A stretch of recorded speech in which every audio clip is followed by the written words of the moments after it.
Episode 29. Hello, thanks for tuning in to another episode of Dogman Encounters Radio.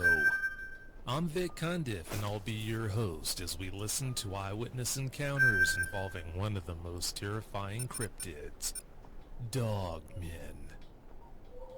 Our guest tonight is John Blatt. John, welcome to Dogman Encounters Radio. Thanks so much for coming. Oh, thanks, Vic. Thanks for having me on. For starters, John, please give us a brief bio on yourself.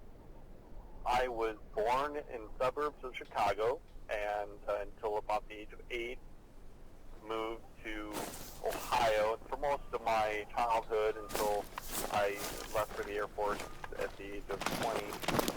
And through a course of life and many other interesting things, I ended up in the Pacific Northwest, and I love it here. I've always wanted to live up in the Pacific Northwest, and mostly because of my interest in Sasquatch. I've been here for about 8 years now, and one of the things that I'm very passionate about is primitive skills. I love to spend a lot of time in the wilderness and practice what they call bushcrafting or primitive skills, basically going to the woods with nothing. Of course, I go in with my clothes and everything else, but I like to try to live as naturally as I can when I'm in the forest. It's my sanctuary. I'm a fairly spiritual person, so I really love to go into the woods and feel a home there. That's where I'm at. Let me ask you this, John. When you were small, your mother shared a very interesting story with you about a friend who told her about an incident or a series of incidents that he experienced involving a baby's cry. Could you share that story with us? Sure. When I was around the age of 10 or 11, my mother used to do house cleaning for people, and one of the places that she got hired to do the cleaning for was this house out in the country, pretty far away from any town. She became friends with the owner of the house, and one day during the course of conversation, the owner told her an experience that was passed down in their family when the house was first built back in the mid-1800s. At the time, it was fully forested area. Now a lot of it is farmland out there, but when your great-great-grandfather, who first owned the house and had a family there, told a story and passed it down through generations of an experience that they had one night. The father was married and had some children. The father had gone into work in town and would get dropped off at the beginning of the driveway. The driveway would go down about a couple hundred yards. I've been out there before when I was a boy. So it would be a decent walk at night to walk a couple hundred yards through the forest to your house. And the story that was relayed to my mom, and she relayed that to me, was that he was dropped off at this road that was the practice every night, I guess, when he was working. As he was walking down the dirt road to his home, he heard a baby cry in the forest. Kind of far away, but enough where he could make out that it was a baby cry. And he at first was very concerned because he had a baby of his own at the time. So he at first wanted to go into the woods, but it's like he didn't have any light source, and going into the woods in the middle of the night didn't make any sense to him. But he was still really concerned, but he kept walking, and the sound would happen, and then it would be silent for a while. And as he continued walking, he heard the sound again, and it sounded a little closer. And then he continued to walk, and as he continued down the driveway, the baby cry kept getting closer and closer to where he was. as he was walking in, he started to pick up the pace. You know, you didn't really know what to think about it. He was upset because of the possibility it could be his own child in the forest in the middle of the night crying. And he didn't have any answers, of course, since he was experiencing this, not being with his family. And as he got near the end of the driveway or the road to his house, it curves to the right, and there's that big farmhouse there. And as he made the turn around the bend there, the sound came right up to the edge of the forest. And he had this overwhelming sense that he needed to go into the forest to the sound of the baby crying. And he started walking towards the sound, and he stopped himself, and he just knew that it didn't make any possible sense that it could be his child. An infant child can't walk through the woods in the middle of the night, you know, and cover the distance that it did. So logically, he knew that it couldn't be his child. He got quite afraid at that point and started running to his house, and he ran up on the porch, went through the door, shut the door, and locked it. Almost immediately after he locked the door and was standing in disbelief of what had just happened to him, he heard footsteps come up onto the porch, and the doorknob moved, and like it was trying to open up the door to come in, whatever it was. And then he could hear the footsteps leaving the porch. And then shortly after that, from the back of the house where they had kept quite a bit of livestock, knew that they had chickens and I believe some goats. I think even they had a cow or two. And they heard these horrible screams, cries and wails, and they didn't know what to think. And they could hear the animals being destroyed in the back of the house. Horrible sounds that came from out back, and the next morning, I don't know if they got much rest or not after that experience, but in the morning, after the sun came up, they went outside, and all their livestock had been destroyed. A normal predator would go after one chicken or goat, then eat it. It didn't look like that was the case, that everything had been torn apart, almost like it was upset that it didn't get what it wanted. I'll always remember my mom relayed that story to me. If you knew my mom, she didn't like anything like that. She wasn't into any of these scary stories or scary movies or anything that had to do with the paranormal or anything like that. So she wasn't too fond necessarily of wanting to tell it, but she did tell it to my sister and I, and of course I never forgot it. And I don't think I ever will. Well, I don't think I'm ever going to forget that story either. If I'm ever out in the woods again, John, and I hear a baby crying, guess what I'm going to think about? And also, too, for the listeners, I know I'm going to get more emails on this, but yes, dogmen do jiggle doorknobs and try to manipulate them to try and get into structures. I hate to say that, like I said, I'm probably going to get a lot of emails on that, but it's true. That story about the baby cry sound, that does tie into something that John's going to share with us later on in the show, but that's down the road. Before we leave the topic of your childhood, John, I want to ask you about your beliefs when you were young. Were you into Bigfoot? Did you read up on them, or did you not really care much about them? My early years, I guess I was like any normal kid. I wasn't really exposed to anything, at least in my family, I wasn't really exposed to anything strange or paranormal or anything along those kinds of lines. But it wasn't until I had my own experience at the age of 7 that kind of impacted me for the rest of my life. And after that experience, that changed. I would do research and study and read as much as I could on those subjects. John, you mentioned the encounter that you had when you were 7. The encounter that basically set the table for you and the subsequent encounters that you were to have later on through the course of your life with other cryptids. Could you tell us about that encounter that started everything off? Sure, no problem.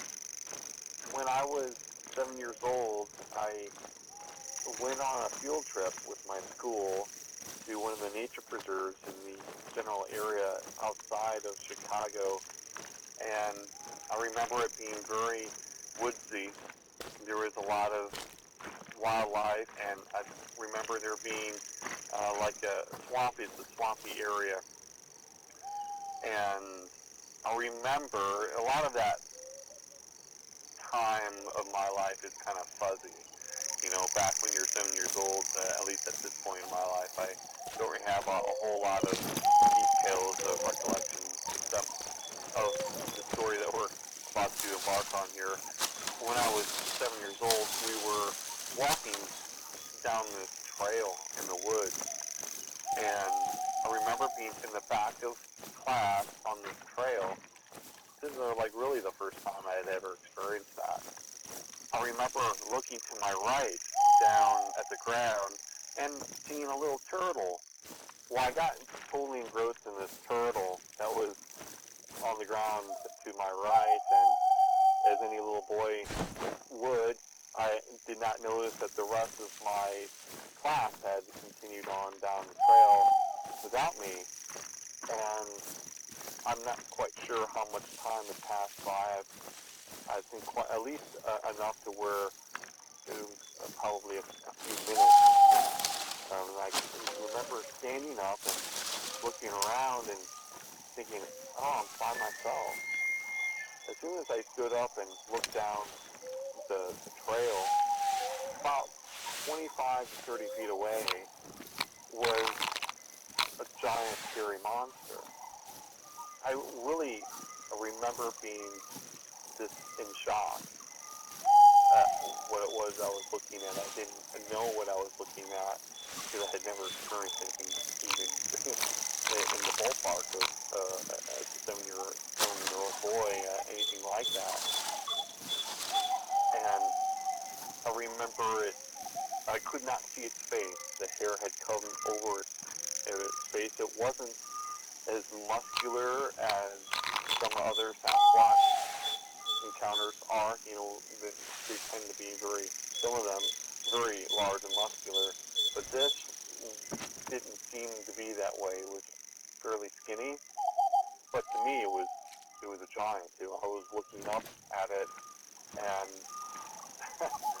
I remember it gently swayed its arms as it was moving back and forth, and then it let out this wail, like a cry.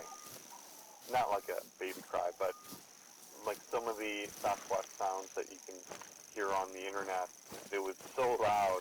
I remember feeling it in my chest. And the next thing I remember after that, that I was being carried by my teacher, and there were a couple other adults that were around me as we were walking down the trail. So the time the Sasquatch had let out this wail to the time that I was being carried down the trail by these adults, I have no recollection of. I don't know what happened. All I remember is that I was very upset. I was crying, something that I don't really necessarily enjoy talking about, but as a little boy, it was quite embarrassing that I had soiled myself. And I remember the teacher was upset with me that I had run off, and that then on top of it I had soiled myself on top of it. And I was just in that terrible state, of embarrassment of having that experience and of soiling myself, but also of having this encounter, and I remember trying to explain to the adults that I had seen a hairy monster, and that was just, nobody had paid attention to that at all. I was just making up a story to them. Other than those details, I don't really remember a whole lot. I wish I could say that I know more specific details about that experience, but other than those things, I mean, I really would like to maybe at some point even do a hypnotic regression to know what happened during that time where I don't have any memory. But that is kind of what started me down this path of, almost forced me down this path in many ways, of becoming a Sasquatch researcher and being very open to anything and everything that has to do with the unexplained and the mysterious in this life. One last thing I want to touch on, John, before we leave the childhood segment of discussion. You said that you had night terrors as a result of that encounter. Yeah, I sure did.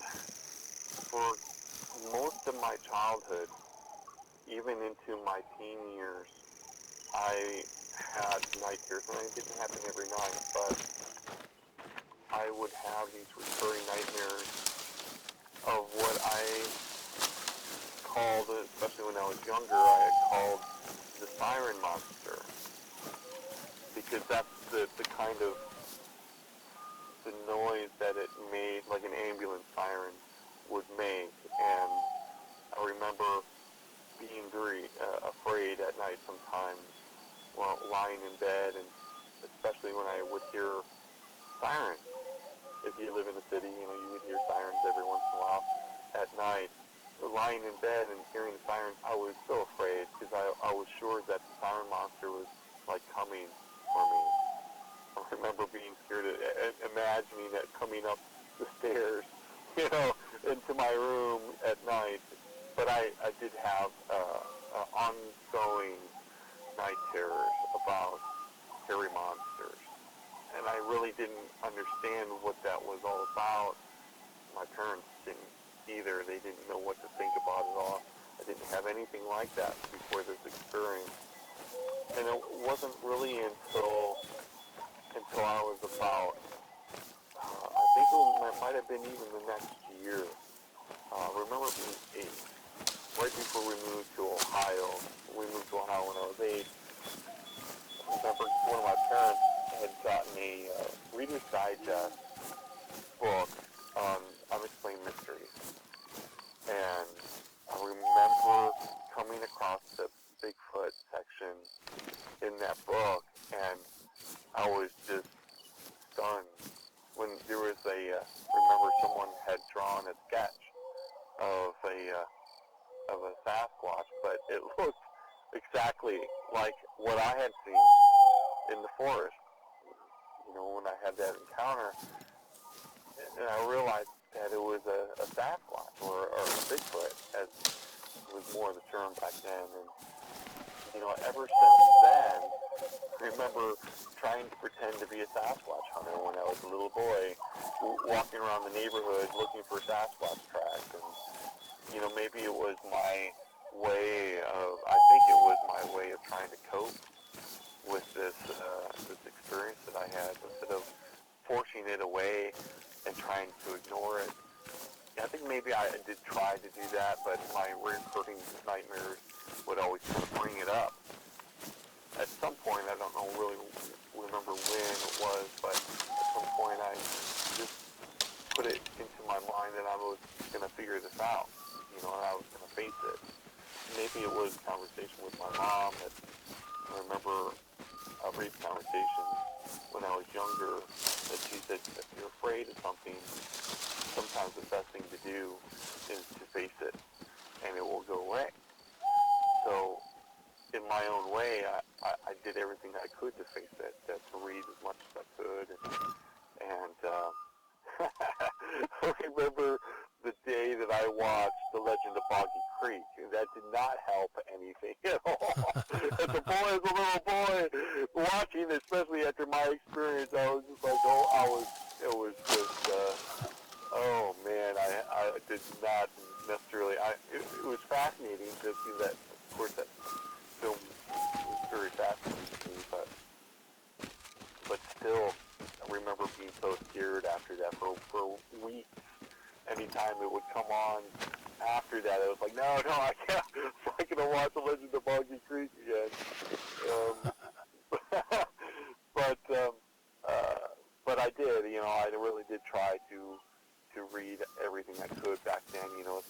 Living in a small town, having a small library, there wasn't a whole lot of books available, but I did what I could. And when I got older, I branched out more and tried to read, get magazine subscriptions, do as much research as I could. John, considering the fact that you were only 7 when you had that encounter, when you're that young, it's awfully difficult to deal with stressful situations like that in your life.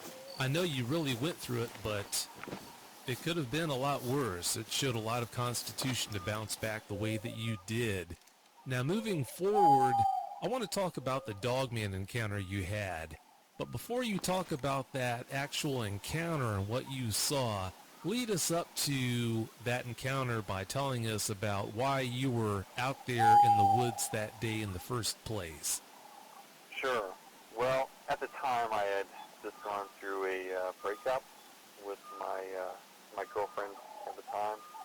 I was pretty sad. I was pretty broken up inside, and as I tend to do, especially if I'm going through something difficult in my life, especially emotionally, really the only place where I go to get solace for my ills is the forest. I love nature so much, and it's like my real home, I feel, in many ways. I live in a town most of the time, so I don't have a direct access to be able to go out into the forest or into the woods, but when I'm able to, I do. When I was going through this difficult time, I went out to one of the state parks here that's not too far away, and I went down one of the trails, and one of the habits that I tend to do is I'll go down the trail to certain points, and when nobody else is around, I'll take a sharp turn and go off trail, and I'll go off trail quite a ways, not too terribly far where I could possibly get lost, but enough to be far enough away where I'm not going to be interrupted, or there's, someone who will walk by on the trail. So I'm truly alone and secluded. I really enjoy that feeling when I'm in the woods, and this case was no different. So it was probably about, I would say maybe about 100 yards off trail. Not too mountainous. I mean, it was hilly, of course, but the particular state park, off the top of my head, I wish I remembered the name of it, but went off trail at this park, and I went out to this area, and usually I just keep going until I feel like I've reached an area that's just untouched by man, that there isn't any logging or trees that have been cut down or anything like that. I like to be in an area where there isn't anything like that. This particular area that I got to this day, I was very familiar with the trails there, so I knew that there were no trails to the north of my location, because I had traveled north off the trail. And now the area, this is a beautiful, pristine Pacific Northwest forest view, if you can imagine. Beautiful ferns all over the ground, trees, foliage that has come down from the Douglas fir trees that are all around, and there was a large tree that had come down at some point, and I had kind of set up a little, not a camp, but I put down my backpack and my knife and everything, and kind of got myself situated, because I wanted to start a video blog. That day was going to be my first video blog. I had just gotten a new smartphone and had a nice camera on it, and I wanted to experiment with starting videos. And I thought this would be a good time just to kind of share my heart and kind of share what I was going through at the moment. And as I started my video, and you're able to look at yourself on the phone while you're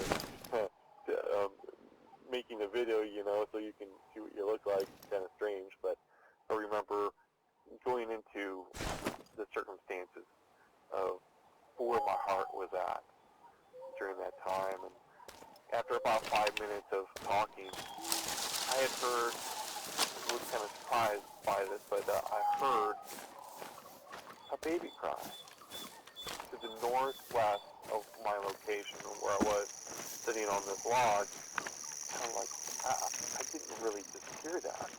I got up and I looked and didn't see any movement, didn't see anything unusual, and usually I'm very aware of my surroundings, and nothing seemed unusual to me. So I continued on with my video because I really wasn't, my whole heart and soul was kind of coming out at this point, and I was sharing that on this video. And as I was talking, I heard the baby cry again. It was more distinct the second time. And I stopped. And at that point, my my antenna kind of went up at that point, like, okay, what possibly could be going on here if there's anything unusual? And I got up, I stood up on the log, and I looked at the location of where the sound came from. And there was nothing out of place. There was nothing really, strange at all.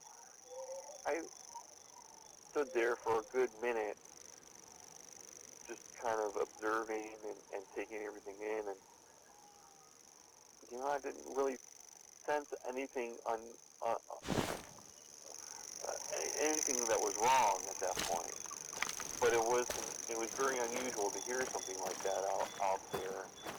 Knowing that there was no other trails or there was no other people around. So kind of very reluctantly, I started going back to my to my video and started talking again, and then I heard a noise kind of a little further to the north. The sounds I heard were coming from like the northwest, maybe it seemed to be about 60 to 70 feet away, and I heard more direct to my north. There was more of a hill, a little more pronounced hill. So I was kind of like down at the bottom of this hill, and I heard basically sounded like on the other side of this hill where it's kind of out of my view. I heard rustling of something kind of fairly large, an animal of some kind, of movement, and that really kind of put me on edge at that point, since there were the three things happened that were kind of unusual. Sometimes you come across wildlife in the forest, and I'm not unaccustomed to that, but I know enough at this point, with all of the research that I've done, that that something could be afoot. So I got up and really tried, and I was using my camera too to pan and look to see, as a Sasquatch researcher, if by chance hearing something like that, this would catch, one of the Sasquatch beams come out from behind a tree or something, and you got your camera going. That's golden right there, So I wasn't necessarily expecting that, but I didn't know what could be going on. I kind of just assumed it could just be an animal, a deer or something. But I didn't see anything see any movement. But after standing there and being quiet for at least about 30 seconds after that movement, I noticed that all the sound of the forest had gone quiet, and you can hear pin drop.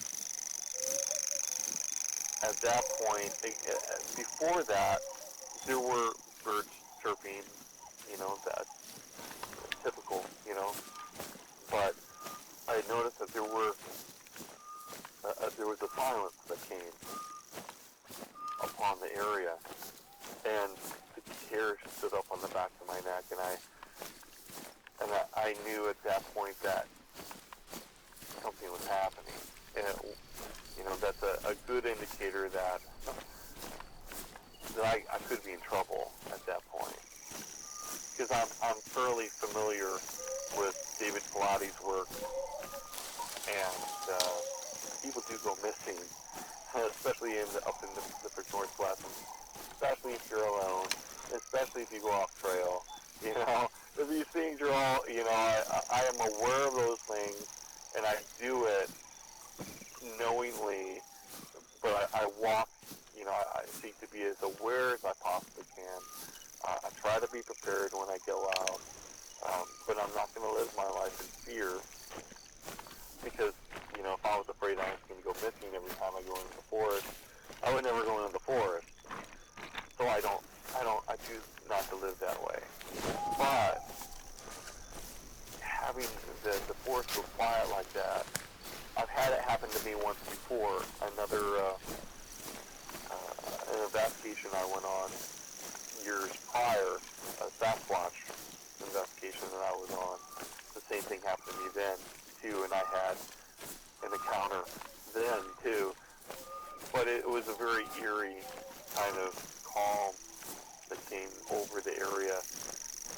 So I was kind of on red alert at that point. But there was no movement. I didn't see anything. I had gotten my fairly large combat knife out, and I was just ready, as ready as I could be, with my camera going and everything. And as I was looking at the top of this hill where I heard this movement come, I focused in on this point where I had thought I had seen, this point that how to explain this? I guess I had noticed before. Either I had noticed before, or it had just appeared, and when my eyesight wasn't directly on that spot, and I had to take it. I remember after watching the video, I gasped, because what I was looking at looked just like a extremely large wolf was staring at me up on the top of the hill, and it was kind of, it wasn't right out in the open, but it was like nestled in between the foliage, like the fern and the bush, and I had to stop and say to myself, am I really seeing what I'm seeing? Is this a trunk of a tree, that a down tree, that can have an odd shape to it? I'm staring at, and I don't have 20/20 eyesight anymore. I wish I did. I don't wear glasses when I drive.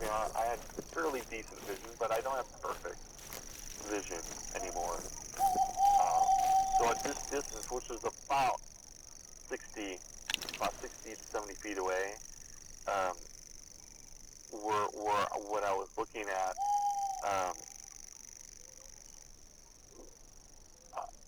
This space, for lack of better terms, it looked just like a large wolf head staring at me with its mouth slightly open, and I could see not a whole lot of teeth, but I could see that the main canine teeth sticking out. And I remember saying to myself, and I have this on video, and I'm trying to focus in on my phone. I'm like, I gotta get this, you know? And when you zoom in on one of these phones, the digital zoom, it kind of makes everything kind of distorted. So I don't think I really was able to get anything really well with the phone, but I was, with my own vision, I was looking at like, I'm not really seeing this, am I? And it's like, I got to the point where it hadn't moved at all for about a minute, and the thought crossed my mind, like, maybe I should go up the hill and really check, because it's not moving at all. And then, as soon as I thought that, I saw movement of what looked like a tongue come out of its mouth, the stereotypical, like, licking the chops, kind of, where the tongue would go across the outside of the upper part of the jaw. And at that point, I almost dropped my phone, and I was like, oh crap, I gotta get out of here. You know, my first thought, of course, you know, I'm a father. My first thought was that I gotta get back to my son. You know, at that point, I thought, if I really am looking at a dog man, I'm in serious trouble. And I was kind of borderline whether or not I really, at that point, really knew if they existed or not. I mean, I sure, people do see all kinds of interesting cryptids throughout the world, and I'm very aware of that. But I never thought that I might ever come across something like that. But at that moment, it was like a shiver went down my spine, and like I have to get out. I have to, like, the fight or flight kind of response, and of course it was the flight response. And I have my video going, and I'm talking, and I'm trying to communicate what's going on, and at that point I'm talking to what it is I'm seeing. I'm like, okay, I'm leaving, you know, just chill out, don't come after me, you know. I'm talking it like this to it, you know, trying to almost kind of make the situation lighthearted, you know, because I would not be surprised if it could feel my fear, if it was what I was really seeing. If I had a really strong fear response, that might not be something that would be a good thing for me. So I'm trying to make this the very serious and scary situation more kind of like lighthearted, and I'm communicating with it. And I get down and I'm picking up my backpack, and, you know, and I got my knife in my hand, and I'm walking backwards, trying to not trip over the foliage and so forth, and I'm keeping my eye and the camera on that area, because if it started moving, at least if I disappeared, maybe the camera would get it before it got me. And if there was a search found for me, you know, a search for me, they might be able to recover my phone or something, you know. Those things, all those little thoughts came zipping through my mind, you know, as I'm trying to get out. And I really wanted to just run. I wanted to run as fast as I could, but I knew that if I did that, if it really was a dog man, if I really was seeing what I was seeing, that would be the worst response that I could probably do, especially being alone and off trail like that. And as soon as I was able to get down to a point where I was no longer in direct eyesight of what, that I couldn't see it, so that it couldn't see me, hopefully. I picked up my pace as much as I could without making it sound like I was running. You know, the last thing I wanted to do is to make it seem like I was fleeing, because it might have a pursuit response, you know. So I continued that way, and really panning my whole area around me, both my own eyes and the camera, because I know at this point, with the knowledge that I have, that if there really is one, there very well and very possibly would be a second or more in the area. And I kept that in mind as I was trying to get out of the forest and trying to get back to the main trail. So ultimately, I got back. I was coming down the hill. I could see the trail in front of me, and thankfully, there were a couple people who were coming down the trail at the same time as I was coming down this hill. And I was so relieved, and just to be with someone, to be around other people after that experience. And the thought did come into my mind, and I'm kind of almost ashamed to think of it, but I thought, like, well, if this thing really does come after me, at least I have someone else in front of me to kind of throw him in the way, you know, or something. Self-preservation kind of just kicks in at that point, you know.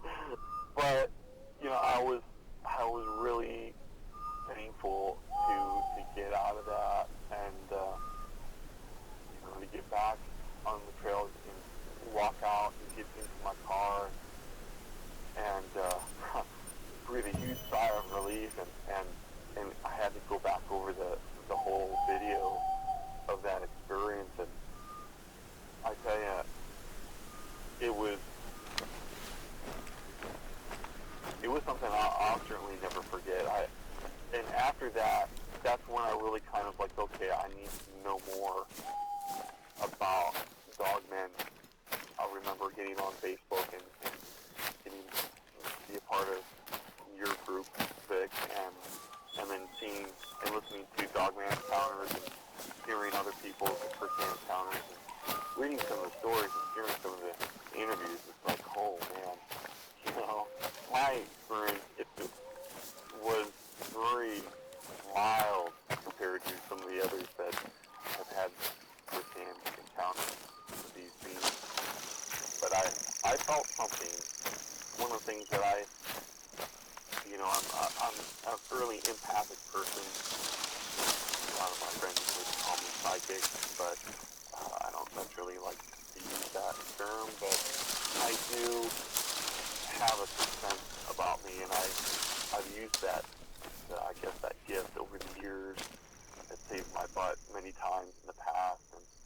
But I remember when I saw what I saw up on the hill, my sixth sense screamed to me, you've got to get out. It wasn't just a natural fight or flight response to something that you think you saw, but there was more to it. Like there was a deeper warning that came. I don't know if it was necessarily a communication, a telepathic communication from it that was telling me to get out of its territory, that I was in its territory or what, but there was definitely something else there that told me that I had to leave and I needed to get out as soon as I could. And that could just be, my own gut reaction to the experience, but I really do feel that my intuition gave me a strong one on top of that. So, which gives it, to me, a little more credence, because I've seen things before but my intuition hasn't kicked off like that. And so I don't give some of those, when that doesn't happen for me, when my intuition doesn't kick in and really speak to me about a situation, it's usually pretty accurate.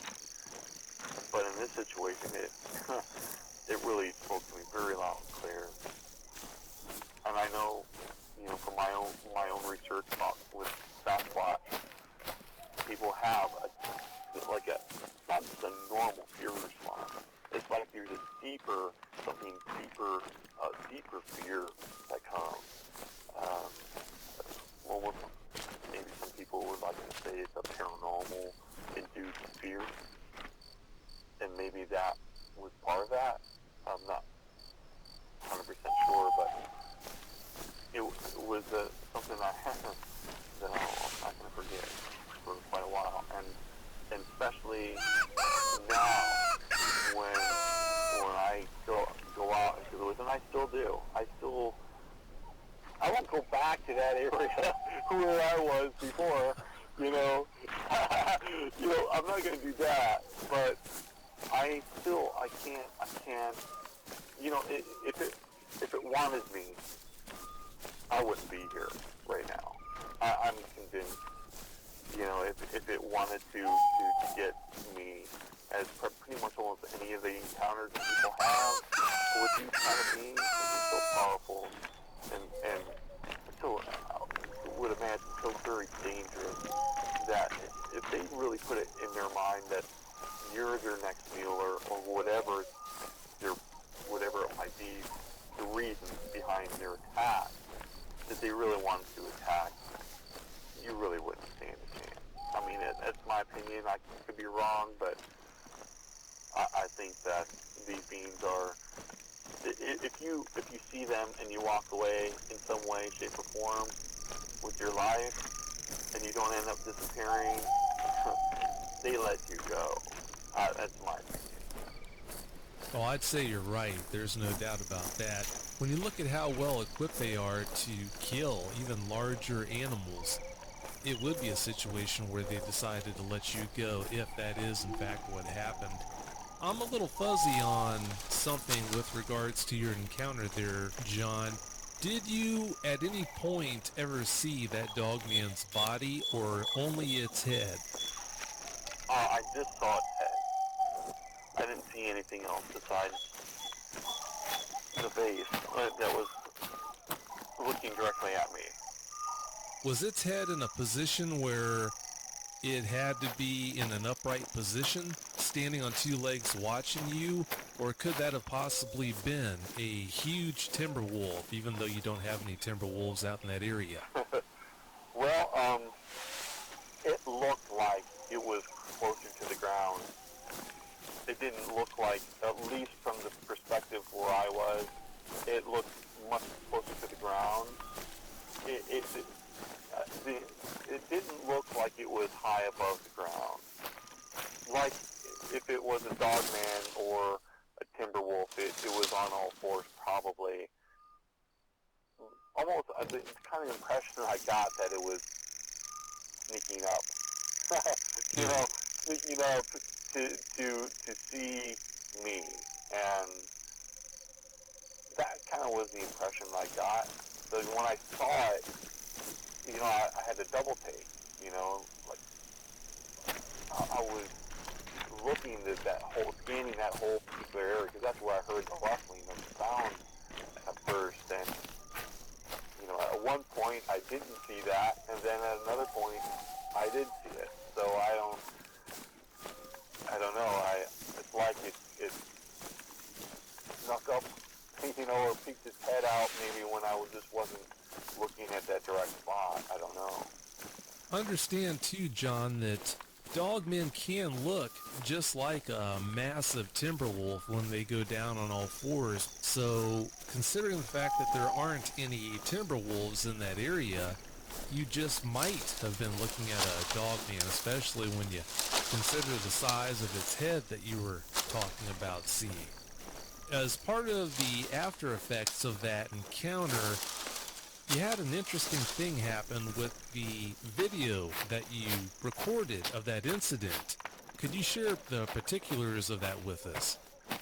Well, after I had that experience, I got into my car and I watched that whole video several times. I did upload it to my YouTube channel, and I had a few friends watch it, and they couldn't see anything when I zoomed in with the camera. They all got distorted.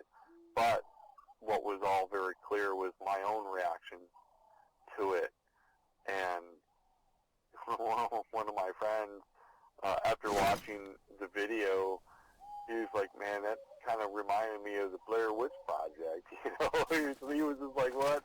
The kind of reaction that I had to it, and the kind of feel that the video had was like that. And I had it on my channel for probably, I didn't have it on public.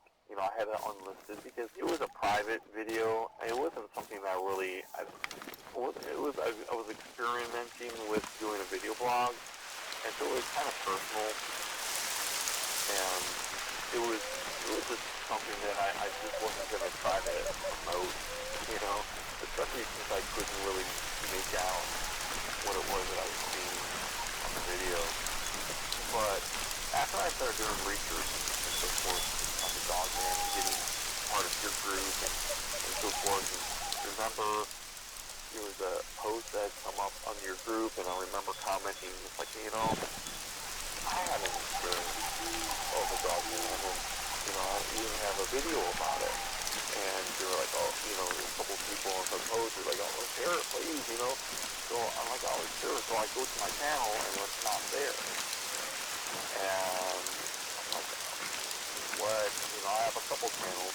So I went, I put on the wrong channel, so I went to check out all my channels, and it wasn't there. And I'm like, that's crazy, why it wouldn't be there. So I go, I'm going to upload it again, Maybe YouTube took it down for some reason, I don't know.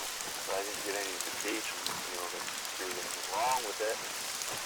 So I go onto my phone to upload it again, and it's gone.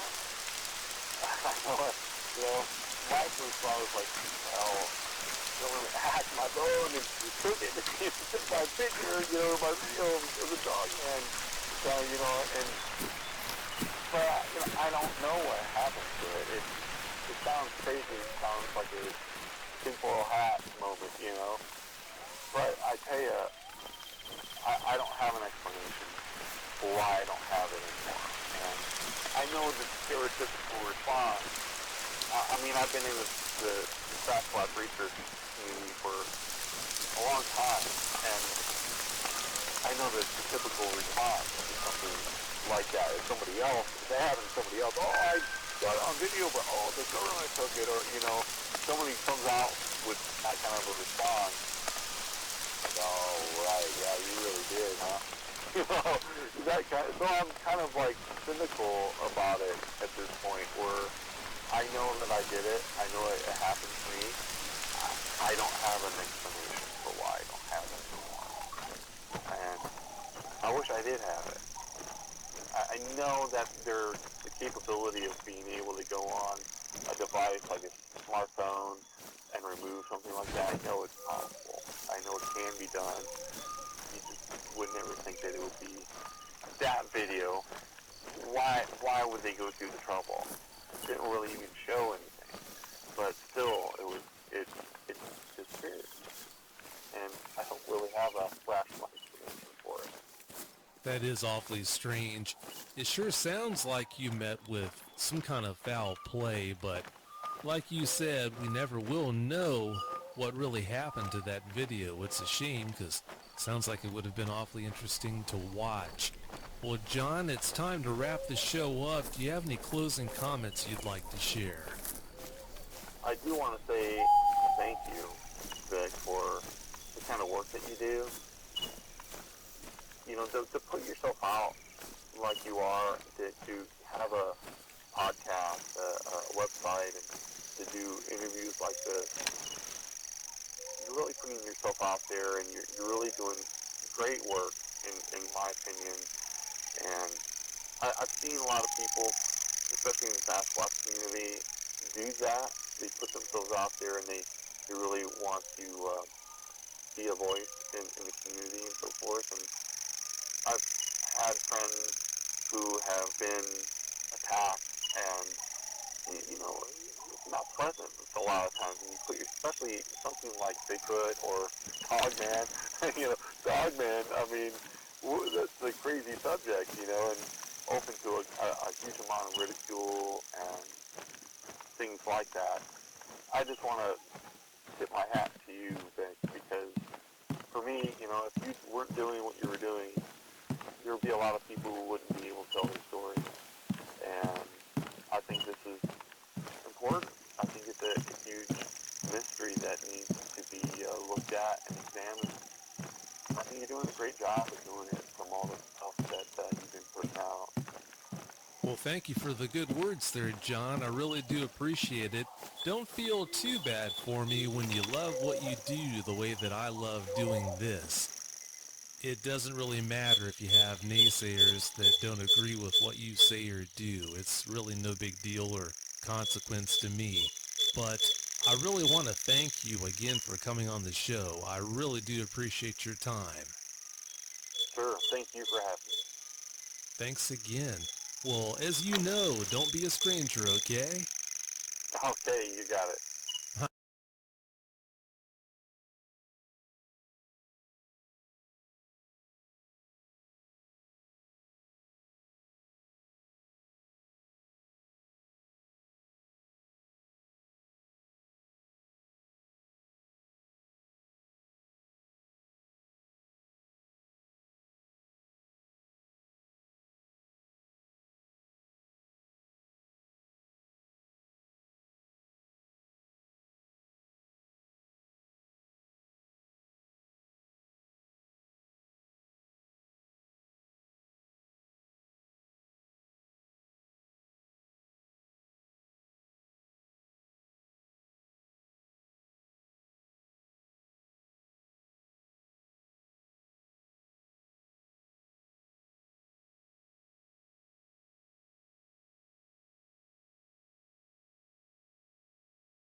episode 33. Hello, thanks for tuning in to this special Wednesday night episode of Dogman Encounters Radio. I'm Vic Cundiff, and I'll be your host for the show. Our special guest for tonight's show is Dr. William Lester. Dr. Lester, welcome to Dogman Encounters Radio. Thanks so much for coming. Well, thank you for having me. It's a great pleasure. Please give us a brief bio on yourself. Okay, well, I am a native of the city of Atlanta, Georgia. I have been involved in researching and reading and studying as much about the paranormal or unexplained phenomena for many years, extending back into childhood when there was a lot less information at your fingertips. I've been a teacher, a classroom teacher, an education administrator for a number of years, and I kind of took those two areas of, education background and fascination with unexplained phenomena and established something called the American Institute of Metaphysics, which is an educational entity which allows people to have at their fingertips to study those things, which, similar to things that you discuss on your show, like Dogman and various other phenomena. You have a podcast called Shadowland that I'm very fond of. I love listening to it. What made you decide to start that show? I've done radio for maybe the past, 7 or 8 years on different networks in one format or another. And I just decided that I wanted to just do my own and kind of break free from the whole traditional radio universe. And I wanted to create my own show, my own format, and just basically do it the way I wanted to do it. So that was really what sparked me on. And, you're doing something very similar. You've created Dogman Encounters Radio. I wanted to do the same thing with Shadowland. Of course, on Shadowland, it's a general free-for-all with respect to the various different types of paranormal phenomena. We've just really launched, we've just done 7 or 8 episodes, and we certainly appreciate your kind words about it. Well, you deserve it, and the show does too. If you're a fan of things that go bump in the night the way that I am, you could do a lot worse than tuning in to Shadowland. Please, Dr. Lester, tell us how we can tune into that show. Absolutely. The show has its own Facebook page. If you're on Facebook, just type in Shadowland Radio, and that's going to be the first thing to pop up. That's the fastest way. We also run it on YouTube. We'll publish an episode on the Facebook page and on YouTube. And same thing, if you go to YouTube and type in Shadowland Radio, Shadowland Podcast, we're going to pop right up there. We do have a new website, a separate website, where we're also going to put the episodes, and that's Shadowland.com, and it's Yolasite, YOLASIT.com, Shadowland.yolasite.com. So either there, Facebook, or YouTube, if you're online, it's very easy to find it. We try to do a new show every 7 to 10 days, and we'll probably have a new episode published this coming Friday. Great. I'm going to tune in like I always do. Just so you know, also, I'm going to post a link to that website that you just mentioned on the resources page of dogmanencounters.com so that listeners of this show can find it that way as well. That's fantastic. Thank you. Oh, you're welcome. Because of your background and pedigree, there are so many interesting things to talk about here tonight.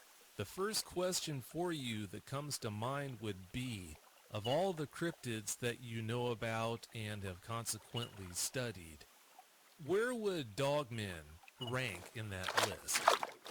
It definitely would be right at the top in terms of the scariest, um, and definitely right up there with Bigfoot in terms of the most interesting, because you're talking about an anthropomorphic creature, a bipedal creature, a creature that walks upright and leaves footprints on the environment, and it's something that has been encountered by a lot of people, and it almost inevitably leaves them shaken, and I don't know if traumatized is too strong a word. I think in some cases it may be applicable, but I just find it so fascinating, and right at the top of the list, because it's so frightening, and it begs such a question: how could something like this exist? In prior conversations, Dr. Lester, I've shared with you the fact that I don't see the term werewolf and the term dogmen as being fungible terms. Do you see dogmen and werewolf, the terms, as being fungible? Well, I think that, in fairness, the term werewolf would be applicable to the dogman creature only in terms of trying to relate to someone what it looks like. Most people, have seen werewolves, on TV shows and various films. And so I think it may be useful just to give a person, some context. What did this creature look like? Well, it looked like a werewolf. And then generally people know what you mean. So to that extent, yes. But I would say to the extent of suggesting that they are one and the same, I would suggest no. As you know, I couldn't agree more about that. Do you think, as far as werewolves and the term dogman, how they tie in together, do you think that possibly the whole dogman phenomenon is the reason why we have werewolf legends to begin with? I think that is one of a couple of real possibilities, and I've talked about this before, but you go back in time far enough, and let's just, for the sake of this, of kind of fleshing out this theory, let's just say, dogmen have been among us for centuries or even longer, all right? And a person, sometime in the distant past, has a dogman encounter. Well, what are they going to be thinking? They're looking at this creature, which clearly has wolf-like features. However, it's walking upright. It's walking on two legs. Let's go through the logic process. Well, a regular wolf walks on four legs. Therefore, this is not a regular wolf. A man walks on two legs. So, if you are of a superstitious mind, you say to yourself, well, maybe through some form of witchcraft or some form of occult practices, a man has been somehow transformed into this wolf creature, and we have the legend of the werewolf. So, if this scenario is true, then the answer to your question would be yes, Dogman is responsible for our werewolf folklore. You've answered the question about how the dogman phenomenon relates to werewolf legends, but how do you see dogmen correlating to the Bigfoot phenomenon? Well, it's very interesting. I've heard, and I don't know, maybe you've had this experience too. I've heard Bigfoot researchers trying to incorporate the dogman as some form of Bigfoot. I've heard that.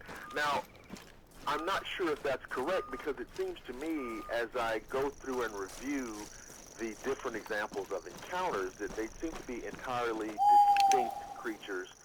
Bigfoot seeming to have more primate characteristics or simian characteristics, or I think the word is hominoid or hominid characteristics, and the dogman seems to have decidedly canine characteristics that we associate with dogs, wolves, foxes, coyotes, etc.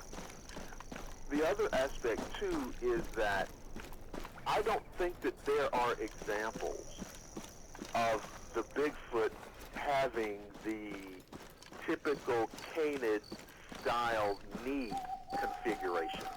To my knowledge, all of the reports of Bigfoot seems to have a lower leg configuration like ours. Is that something you have found? I don't know of any cases of a Bigfoot being reported as having a canine leg structure like you expect to hear in a lot of dogman encounters. Right, so I think that they are two different distinct things happening. And of course that just makes it all the more inexplicable that you would have these two large, imposing figures existing out there in the wilderness. It's disconcerting, especially to those people who have, we've heard of Bigfoot encounters, and we've heard of dogman encounters, and in all cases, people come out of them forever changed. Since we're talking about how dogman and Bigfoot relate, why do you think there are so many people in the Bigfoot community that, for some reason, are so reluctant to accept the existence